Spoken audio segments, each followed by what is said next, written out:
mayor should ask the relevant departments to be receptive.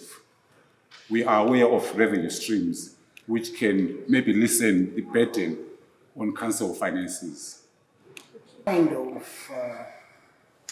funding, would that be like for-profit or non-profit type of? Discussed about the issue of water in Bulawayo. Then he highlighted something.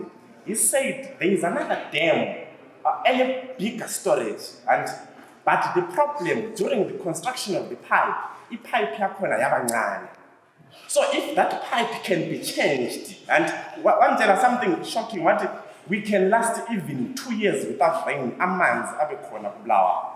But he highlighted that the pipe, the pumping rate to feed abantu per hour, it's very low. So I think, Honorable Mayor, if you can visit Cllr, we're talking with Cllr on that issue. Maybe sesingadinga imali eningi kakhulu while singafaka bigger pipe at higher rate to feed abantu baBulawayo. Sesingabuya le solution fasting. Thank you. One of the things I've found since assuming office is the astonishing amount of goodwill. In fact, I'm flooded by people of goodwill who are contacting us, associations and individuals, with a variety of very good ideas. And what we're trying to synthesize these ideas so that we get blocks of ideas together. In fact, I've recently contracted somebody who's going to be assisting me on this. All I can suggest to you, sir, you speak about a new association. I'm not sure what association you're referring to. My office is open, my door is open. I'd ask you, please do a concept paper. That's what I'm saying to everyone with these ideas. Do a 2-3 page concept paper regarding what other revenue streams you feel may be available. You know, one of the things that I'm working on is I've asked for an inventory of all the city's assets. What buildings do we own? What businesses do we own?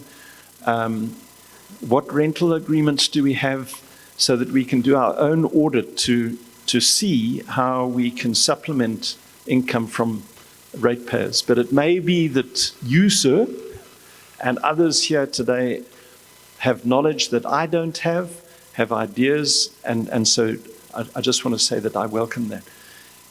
To all of us here, I have a secretary next door, Mrs. Sabindi, on the first floor in City Hall. If you've got ideas or suggestions, or even if you've got information regarding how city assets are being squandered, please let me know. We will try to deal with that. Then turning to the young man across there regarding the funding for Glass Block. If it's going to be privately funded, of course, yes, it inevitably will be for profit. It's not like it is a grant. The funding that we're looking at is to go to banks, development banks and even private banks. And banks, when they loan, obviously they charge interest and their profit comes through that interest. However, we are looking at a mix between development banks and private banks. On Monday, as you may have read from the press, I met with the European Union ambassador. The European Union has the largest development bank in the world. It's bigger than the World Bank. And they do have concessionary finance for projects such as this. We also increasingly have global green or climate funds that we can tap into, because across the globe there's this recognition that water is becoming even shorter, and there's concessionary finance. The point I'm making, sir, is not so much that we want to link into an organization that's going to make a vast amount of profit. Our problem is that neither the city at present, because of the parlous state of our own finances, has the money in the short term. We don't have the cash reserves to build it. And sadly, government has indicated that they are not in a position to fund it. So we have to go to the private sector and the international development sector. We will clearly try to do it in a way that is most beneficial to residents. Our intention is not to construct a dam which becomes hugely profitable for a small number of people. But we have to strike that balance because we will not simply get grant funding. It's very interesting to think about how our dams were funded historically. You know that we built 5 of our dams from ratepayers' money in the past. So historically, this city has had the funding sufficient to construct its own dams. Unfortunately, it was a different era. It was when industry was much stronger here and rates were paid in a more stable currency. But that's where we have to get to. Let me end with that gentleman at the back regarding the one dam. The dam that you're referring to is Ncube. I did touch on it. Ncube is not a city dam. It was constructed by Cllr.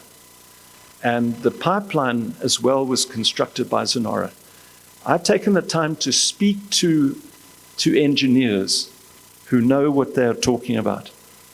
And the pipeline that was constructed from the dam to Mzingwane has a number of deficiencies. The first is that they used the wrong gauge of pipe. It is too small. They were advised to use a much larger size of pipe, but they disregarded that advice. So the pipeline is insufficient. The second problem is that they have put the water straight into Mzingwane Dam, which when it is full is not a problem. But it's sitting at 2% now, and so much of the water is literally evaporating. The water from Ncube is being pumped into Mzingwane Dam into basically a dry dam. That's problem number 2. Problem number 3 is that, and I don't have time to go into the technicalities, but in essence, there is another connection which was put in the wrong place in relation to the Mzingwane pump station.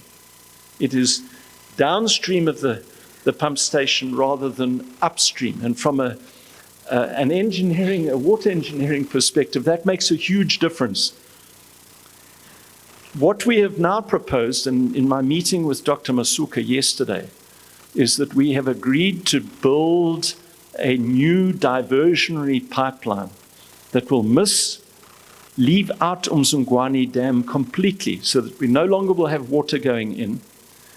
It will go from a reservoir, which then goes down straight to the Mzingwane pump station, into the right part of the pump station. And critically, our engineers tell me that it can then gravity feed all the way to Cllr water treatment works, because just the elevations where the reservoir is from Ncube to where Cllr water treatment works is lower. So it will gravity feed. So it's an illustration of mistakes that have been done in the past, which were not done on any of the dams constructed by this city itself. We now need to remedy that. If we remedy it, it's simply a 2.5 kilometer pipeline. It costs relatively little amount of money. And it means that Ncube is our lifeline. Let me just partly agree with you and partly disagree with you. Ncube is 70% full, but it is a relatively small dam.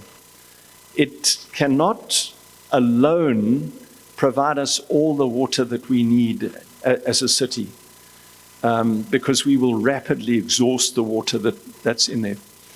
But in a meeting that I addressed here just a few days ago, I said citizens mustn't panic, because the combination of Ncube and Incisa, if we can access the water from those dams, will provide us with sufficient water for our basic needs in the city and get us through, hopefully, to the next rainy season, when, please God, we get decent rains. Thank you. We were kicked out, we just put outside. I believe that city council is for us, is for the citizen of Bulawayo.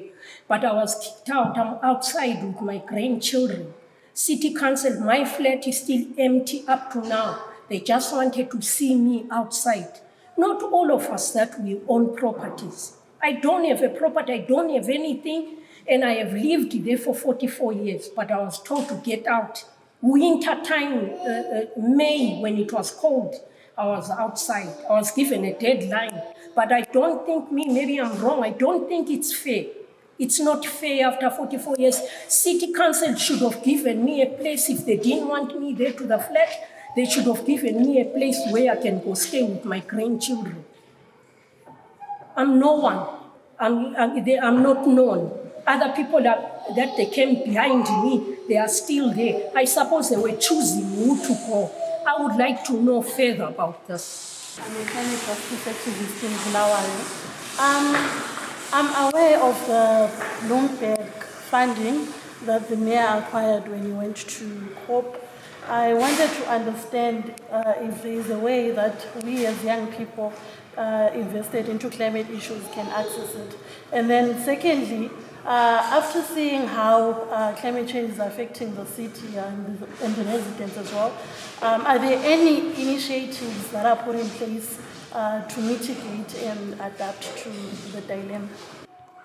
Question, time horizon for this Glasgow dam. Can we be advised about how long it will take to materialize, projected? And then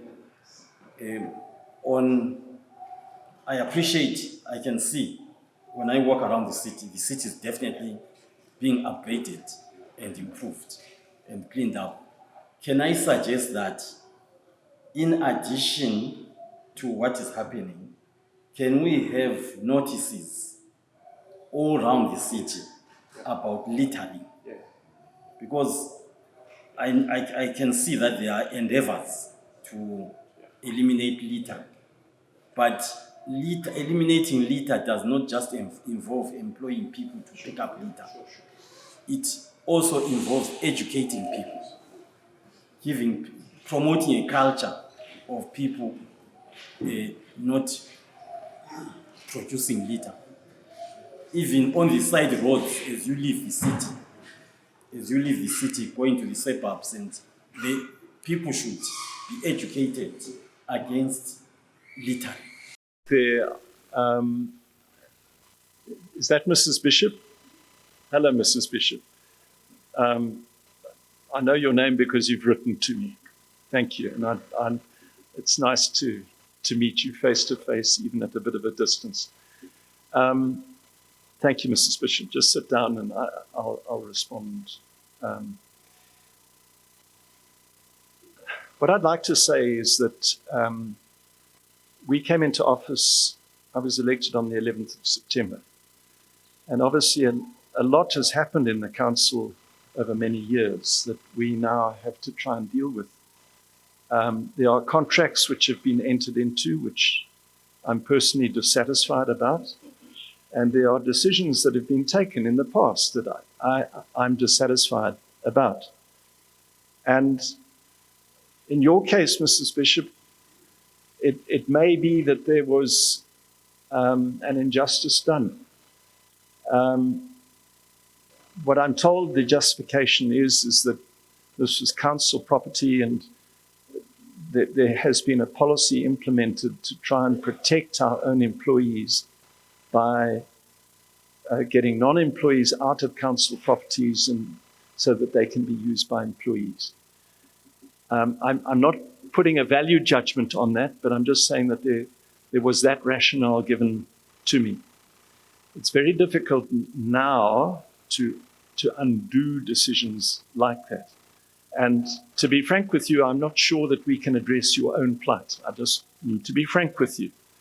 All I can do for you and for other people here is to say that I'm determined to try and ensure that this city is governed by the principles of equity and fairness and the rule of law. But that isn't done overnight.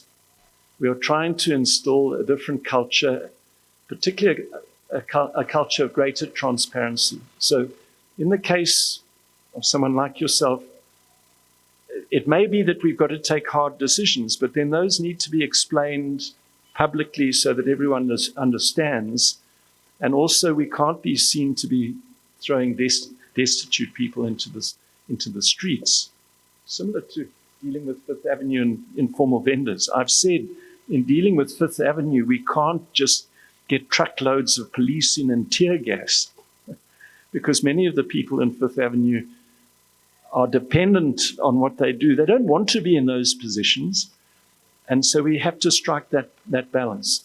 So it's not a very satisfactory response, Mrs. Bishop. I'm trying to let you inside my mind, but there's only so much that I can do. All I can try to encourage you is to say that if I'm not recalled or whatever by anyone, and given the full turn of 5 years, we'll try to make this a more humane and just city in that 5-year period. Turning to the lady who I can't see behind the camera. Thank you, ma'am. The lady in green. Once again, a personal comment. I'm desperately concerned by what we see in the climate. I'm desperately concerned by this February. I'm 66 years old. I've never experienced a February like this. 1.6 millimeters of rain, heat in the 35 degrees.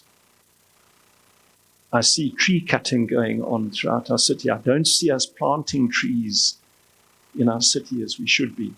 And then we've got the whole litter problem, where a once beautiful city has been transformed into a pit. And when I go into the poorest people in our city's homes, I see that they are spotless. And I don't understand why it is that we can look after our own homes so well, and yet we are quite happy to destroy our city in this way. And it's a deep-rooted culture. But to answer your question, ma'am, some of you may have read that I went to COP28. I didn't go on a jolly. I flew in for 2 days and I flew straight back, so that I just attended the key issues. And we've made, at that meeting, very good contact with something called Bloomberg Philanthropic. Michael Bloomberg was the mayor of New York. He is someone who's passionate about climate. And today, 29th of February, we are submitting 2 proposals to Bloomberg Philanthropic. In fact, they've already been submitted last night. The one is a youth climate change program, where we're submitting for funding to Bloomberg to have a new education program targeting young people in the city, targeting kids in schools, to start re-educating the coming generation about the need not to litter, but also about the need to pick up litter and to assist. And that's critically important, focusing in on litter. We have to change our mindset, all of us. We have to stop this culture of having a plastic bottle, being in a car, chucking it out the window for somebody else to pick up, somebody else's problem. We have to take responsibility ourselves, and it starts with young people. I'm not blaming young people, but I'm saying that we've got to change the mindset of young people, and I hope through this program, if it is approved, that we can start to make a difference. And we are looking at other programs as well, but I just wanted to answer your question by saying that there is a tiny flicker of hope in that one program. So, you asked about the time frame for glass block. And I want to use this opportunity to speak about the short, medium, and long-term strategies, briefly, if I may. So our short-term strategy to address the water is, number one, to sort out Nyamundlovu. Nyamundlovu has, just to give you some figures, we need 165 megaliters a day in the city. Our average consumption is 165 megaliters. Nyamundlovu has a capacity of 20 megaliters. but it is hovering at present between 5 and 10 megalitres a day. The other critical thing about Nyamandlovu is that it supplies the Magwegwe Reservoir in the northwest of the city, which in turn supplies many of the high-density suburbs. So one of the reasons why the high-density suburbs are suffering more than the low-density suburbs on water shedding is because of the problems that we're having from Nyamandlovu. So number one, and we've agreed with government, we've got to stop vandalization there. The water is there. It's not like the dams. The water is there. The pumps have been vandalized. The electrical switchgear has been vandalized.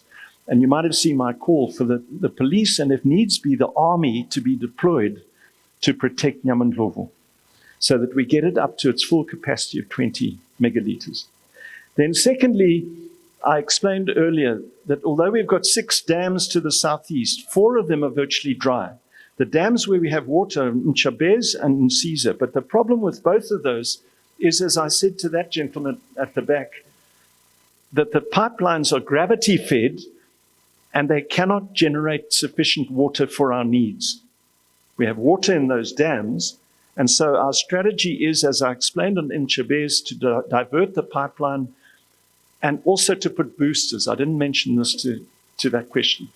We want to put 2 booster stations in Nchabez to ensure that we generate a lot more water than we're currently getting out of Nchabez, and we need to do the same at Nsiza to get a lot more water out of those dams. Those, in essence, are our short-term goals. And by short-term, we're talking about this year, this winter.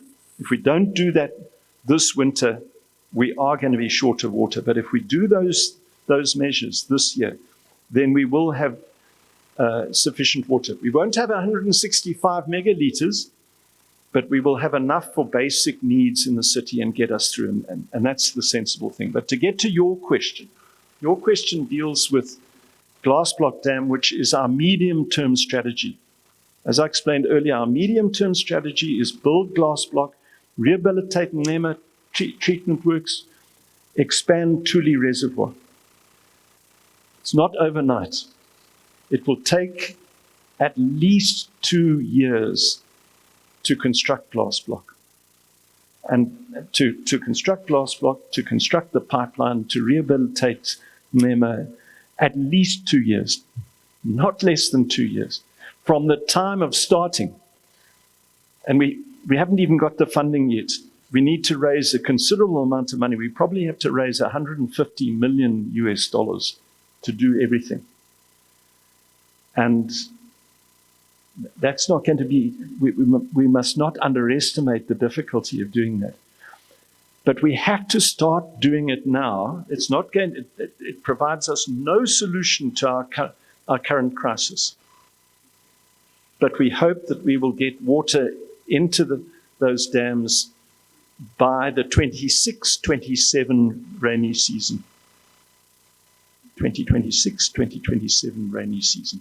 That is when realistically we are first likely to start being able to capture water and then deliver it to Nema. Your final point, sir, related to litter. And I think you mentioned education. I did respond to that lady who's left. But I need to end today, Brighton, by making this appeal. You know, there are many things that we can't sort out in our city. Water, we've got to raise millions of dollars. We don't have that money. We've got to go to external people. Same with sanitation. It's very difficult for individual residents to deal with that. If we change our own attitude, and it starts with each one of us. If we are determined, if we see, you know, if you go for a walk, take a bag with you and pick up the plastic that you see and tell others and tell your family. If we all start doing that, we can turn it around. But we do have some very exciting proposals. I want to leave you on a positive note. And you're going to be surprised by this, because some of the solution to our woes lies not in this city, but in Victoria Falls. Victoria Falls has a major environmental problem in that elephants have been getting into their dump site and consuming plastic at the Victoria Falls dump site. And when the plastic goes into their stomachs, you can imagine it makes elephants very angry. It is actually killing elephants in Victoria Falls. And elephants have been so angry that they've started killing human beings. So activists in Victoria Falls have been motivated to try and deal with this, and they've raised some money and they've built an electric fence around the dump site, but they recognize that that's not a permanent solution. So they've started looking internationally.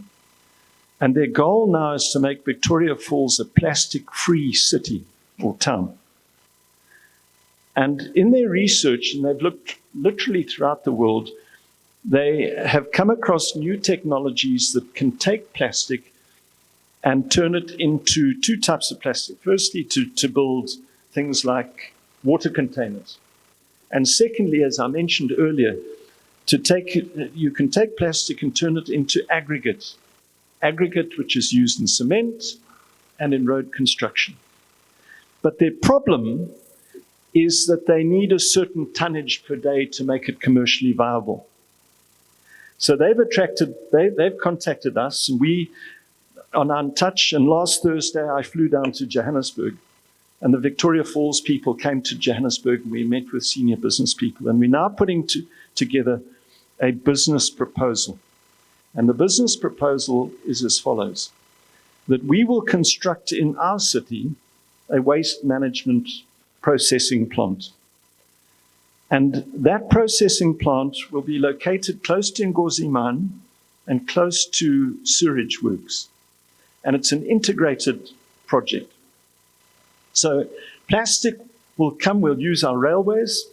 Instead of Victoria Falls people taking plastic and dumping it at their dump site, they will put it in railway wagons lined up on Victoria Falls platform.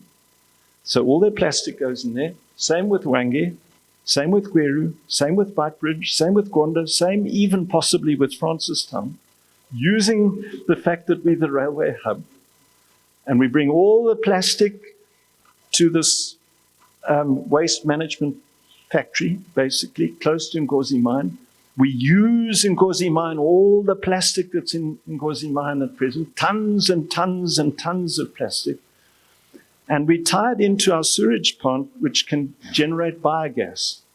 So we have biogas and solar to power the waste management plant, and we use plastic from the entire region, and we generate plastic for water tanks, and we generate plastic for aggregate, which we can use in our roads and construction. It is the most wonderful project that I've yet come across, and that's what we're working on. And that is one of the solutions, sir, to our plastic problem. We have to put value in plastic. So long as plastic and other forms of waste have no value, people will just throw them out the window.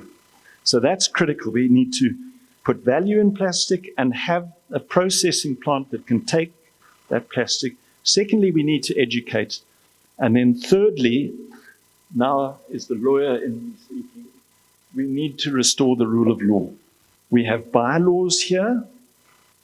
People need to be fined. People need to know that if they chuck bottles, they will get fined, so that helps in the education process.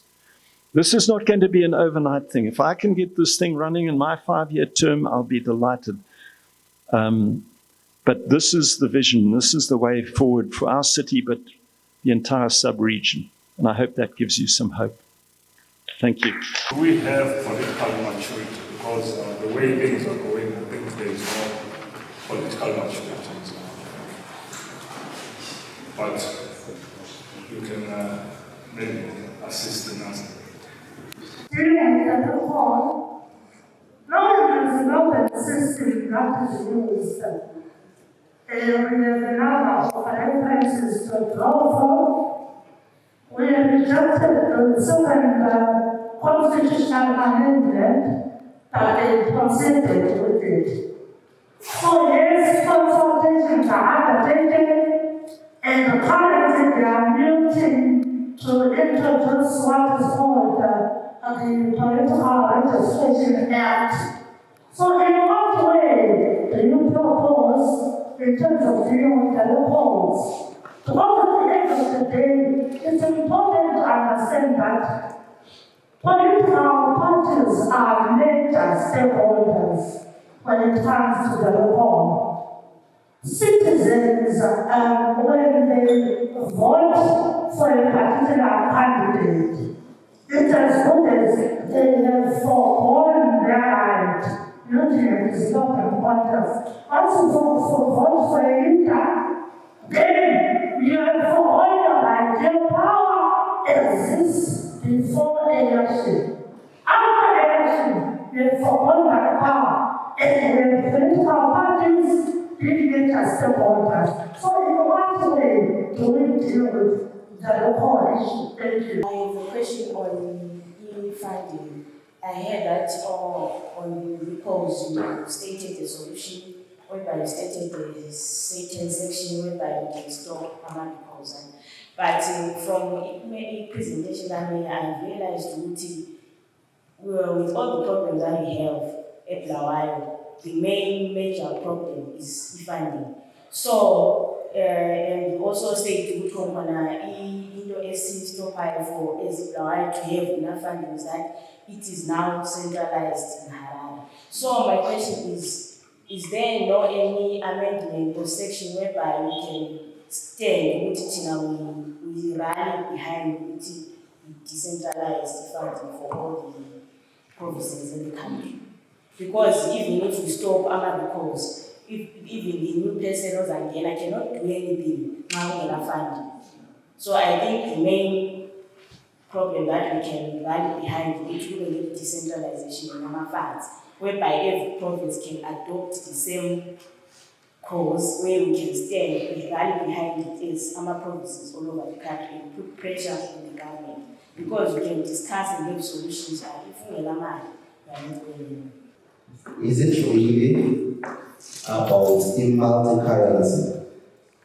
Because you spoke a lot about multi-currency. What are the practical resolutions when it comes to the acknowledgement of multi-currency? Because in the presentation, most of the issues are about multi-currency. So when I'm now to the owners and to abolish this issue of multi-currency. Then you spoke about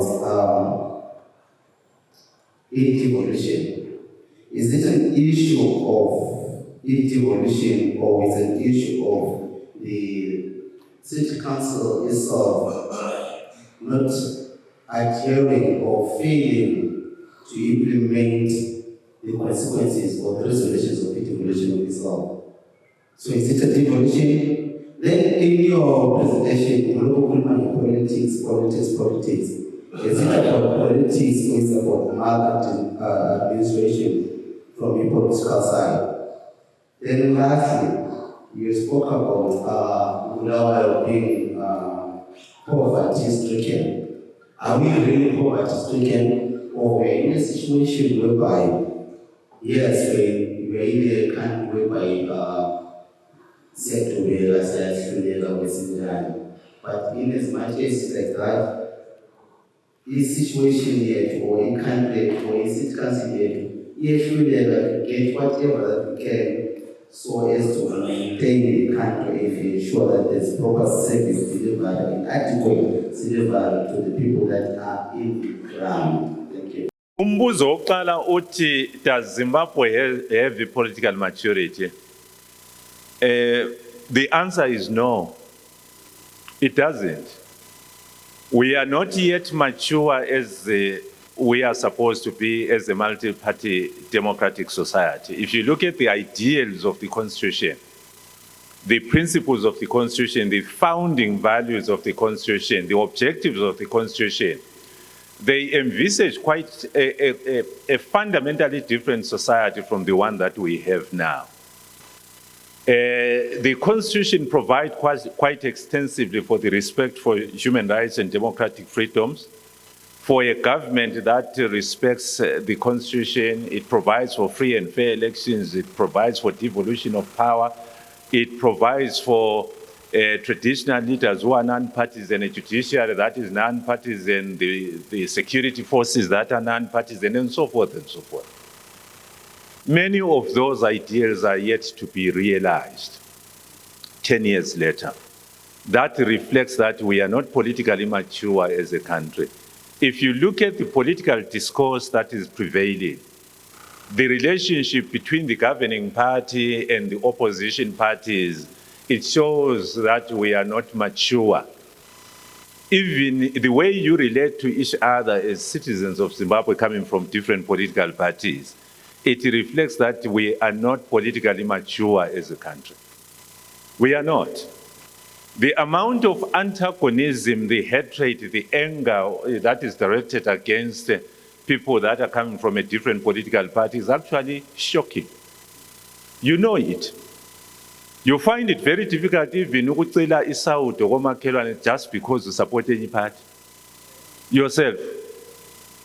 Ubonele engathi isawudo lakhona liyiparty yona leyo ukuthi ungalidla la uzabe usujoyinile. That sort of a thing. So we are a fundamentally politically flawed society that is not mature at all. We do not even in our individual capacities reflect the ideals that are in the Constitution, that are contemplated in the Constitution. So there is a need for us to do that in about 10 so that we have a better country. And that country will not be produced by politicians in power or in opposition. It will be produced by citizens of Zimbabwe themselves, jointly, all of you. All of you, you have a responsibility to bring about that political maturity. In terms of recalls, the question is, the political parties have a total control over recalls. I remember because I was part of the constitution-making process. Ngesikhathi senziwa. The first proposal that was there was for citizens themselves, the electorate, to control the record. That it will only be the electorate in that particular constituency or ward that can recall a person that they have elected through a petition that will be submitted for verification to the Zimbabwe Electoral Commission and the like.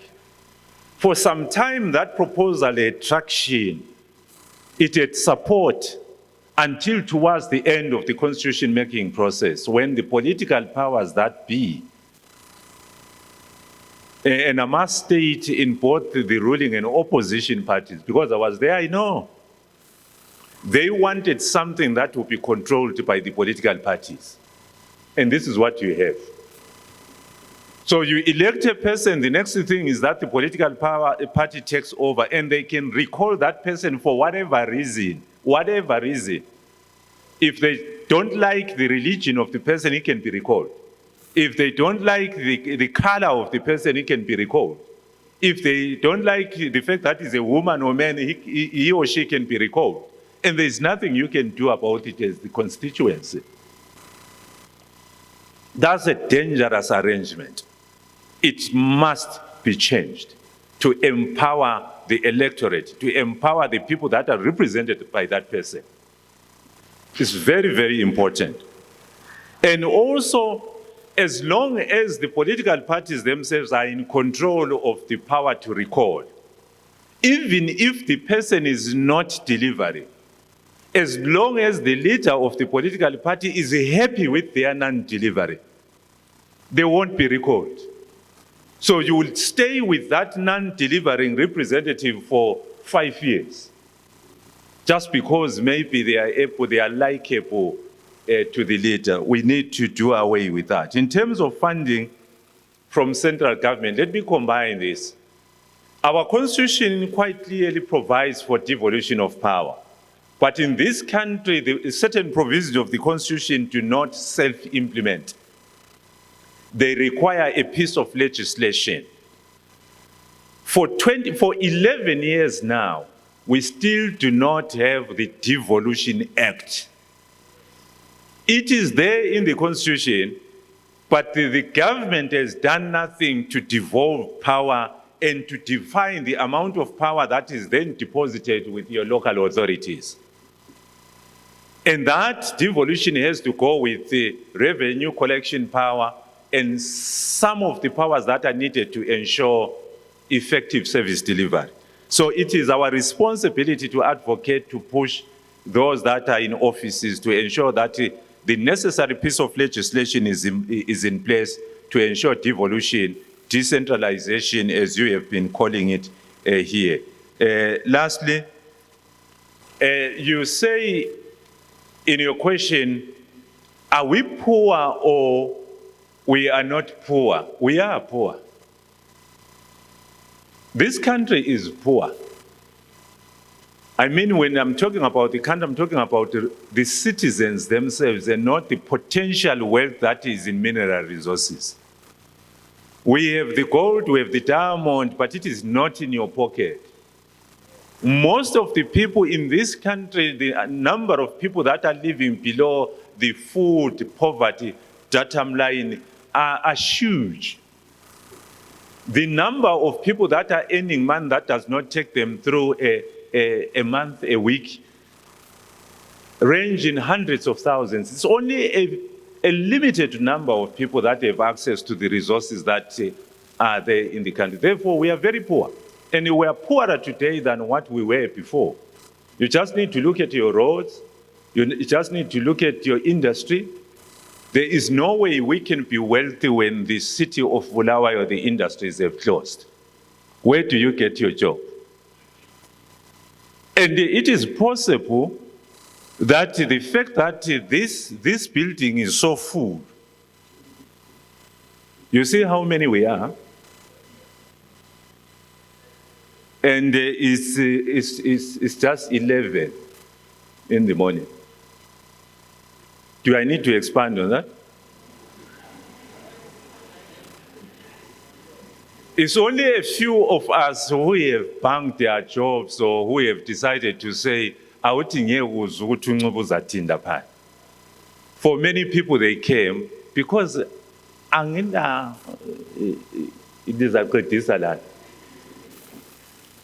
that is the problem.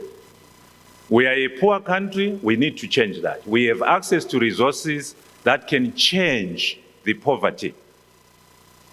We are one of the poorest, well, some of the poorest countries in the world. We are not, that is why we are talking about growing to a middle income status. It's because we are not there. It's a responsibility that is for all of us. And lastly, Chair, the question was what can be done to change some of the things that we have. We need an active citizenry. Zimbabweans are docile. Zimbabweans are weak. Zimbabweans are too tolerant of wrong things. And as long as we continue to tolerate growing levels of poverty and unemployment, and instead of dealing with that politically, you decide to go to church to pray about it. You go to church, you pray about that, but you also have to use the alternative avenues that are provided in the Constitution